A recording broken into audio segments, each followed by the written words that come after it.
4대 시중은행들이 지난해 모두 역대 최고 수준의 실적을 기록했습니다. 특히 하나은행은 생산성과 효율성 두 마리 토끼를 다 잡았다는 평가가 나옵니다. 김보미 기자가 정리해봤습니다. 지난해 4대 시중은행들은 모두 역대 최대 순이익을 올렸습니다. 영끌, 빚으로 가계대출이 늘어난 가운데 규제 강화, 기준금리 인상에 대출금리는 빠르게 올랐죠. 이렇다 보니 은행들의 수익성이 크게 오르면서 역대급 실적을 낳았던 겁니다.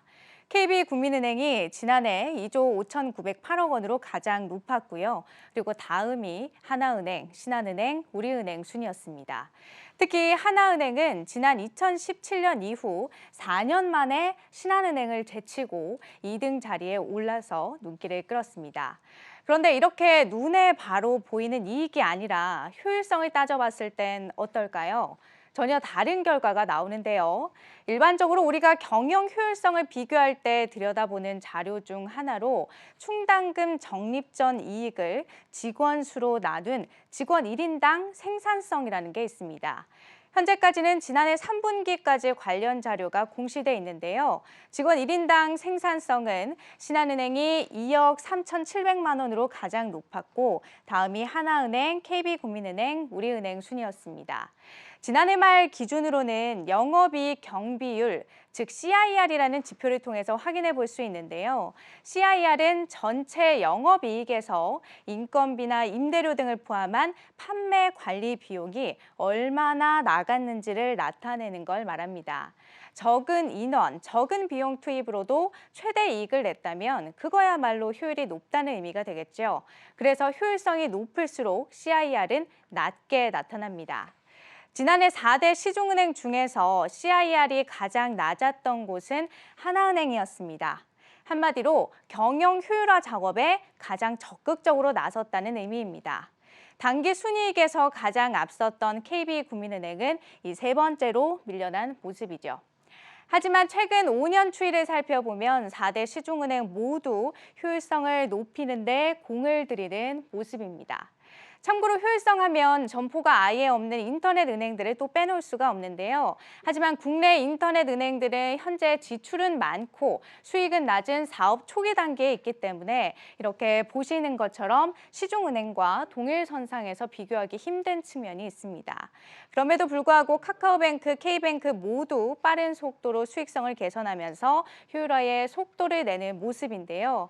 장기적으로는 시중은행이 따라갈 수 없는 30%대 수준까지 CIR이 낮아질 것이란 전망이 나오고 있습니다. 한국경제TV 김보미입니다. 네, 정치경제부 전민정 기자 나와 있습니다. 정 기자, 한편으로는 요즘 코로나로 좀 경기가 어렵다 하는 상황에서 이렇게 은행들이 잘 나간다고 하니까 조금 씁쓸한 생각도 들긴 하는데 이 호실적이 이제 그냥 주어진 게 아니라 나름의 노력을 했다 이런 겁니다. 영업이익 경비율 지표가 개선이 됐다. 이게 그러니까 경영 효율화를 나타내는 그런 지표인 모양이죠. 맞습니다. 네, 이 CIR 경영 효율성을 개선하기 위해서는 판매 관리비 중에서 이제 불필요한 비용을 줄이는 게 최우선 과제인데요. 근데 디지털화와 이제 코로나 영향으로 은행 업무에서 이제 비대면 거래가 차지하는 비중이 지난해 6월 기준으로 94%까지 올라섰습니다. 이처럼 비대면화로 은행을 찾는 고객들의 발길이 뚝 끊기고 있고요. 그다음에 대도시 번화가에서 은행 점포 하나를 운영하는 데만 1년에 최대 17억 원이나 든다고 해요. 그렇기 때문에 고정 비용이 드는 이제 점포 수를 줄이는 게 효율성을 높이기 위한 최우선 선택지일 수밖에 없습니다. 네, 실제 은행 점포 수가 얼마나 줄었는지 한번 볼까요? 네, 2016년부터 올해 1월까지 최근 5년간 문을 닫은 4대 시중은행 점포는 모두 1,580곳에 달합니다. 특히 최근에는 그 속도가 더 빨라졌는데요. 최근 2년간 600여 개가 넘는 점포가 문을 닫았습니다. 점포를 줄였다는 건 그만큼 인력도 많이 줄였다 그런 말이 되겠네요. 네, 이제 시중은행들은 점포수 축소에 맞춰서 이제 희망퇴직 등을 통해서 이제 인력 구조 조정에 적극 나서고 있는데요.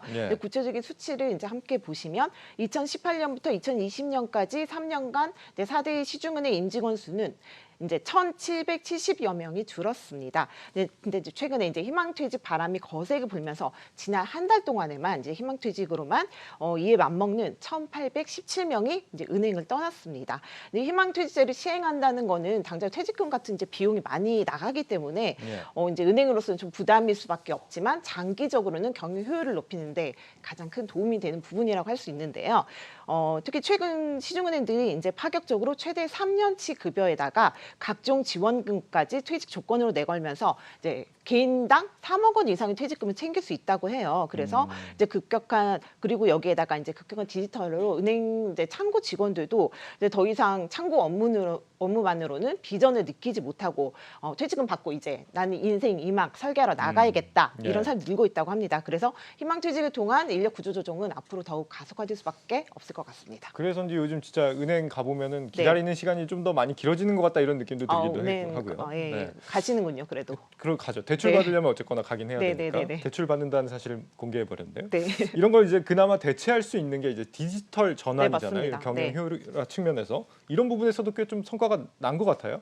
네, 이제 은행의 판매 관리비에서 인건비가 차지하는 비중이 통상 65% 수준입니다. 근데 이제 그래서 이제 구조 조정만으로는 인건비를 줄이는데 한계가 있고요. 네. 그렇기 때문에 또 여기에 이제 일자리 창출, 은행의 공공성 측면에서는 일자리 창출도 해야 되고 그리고 디지털 소외계층, 여전히 노인분층들은 은행에 가죠. 근데 그래서 이제 신한은행 월급정 같은 경우에는 폐쇄됐다고 노인 이게 그분들이 지역 주민들 와가지고 시위도 하고 그랬는데요. 예. 네, 그래서 이들의 이제 고객들의 불만이 늘어나기 때문에 효율성을 높이겠다고 마냥 은행들이 점포수를 줄일 수만은 없습니다. 이 때문에 금융사들은 디지털 혁신을 통해서 비용 효율성 개선에 적극 나서고 있는데요.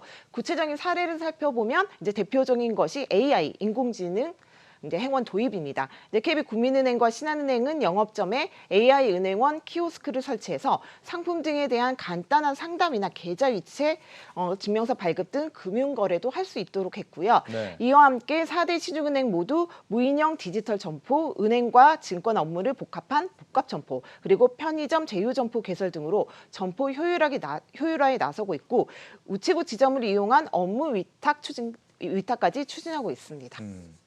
실제로는 저 키오스크 옆에 이렇게 네. 직원이 꼭 한 명 붙어서 안내를 해줘야 되더라고요. 아직까지는. 이게 좀 아직 한계죠. 네, 아직 좀 앞으로 뭐 나아지지 않을까 네, 이런 생각도 맞습니다. 드는데 네. 이 디지털 혁신을 통해서 경영 효율화를 달성을 한다는 게 실제 이렇게 확인되는 지표 같은 게 있습니까? 네, 앞에 이제 김보민 기자의 리포트에서 보셨다시피 지난해 CIR이 가장 낮았던 하나은행 경우에도 영업정 경비 시스템 자동화로 일반 관리비를 크게 감축했고요. 그리고 신한은행은 이제 시중은행 중에서 희망 퇴직자 수가 가장 적은데 이제 그거는 곧 인위적인 인력 구조 조정을 하지 않는다는 뜻이거든요. 예. 대신 그걸 하지 않은 대신에 이제 남는 유유 인력을 디지털 라운지라고 이제 디지털 점포를 운영하는데 거기를 운영하는데 투입하거나 아니면은 디지털 업무에 재배치하는 식으로 이렇게 함으로써 이제 높은 비용 효율을 유지하고 있습니다. 예.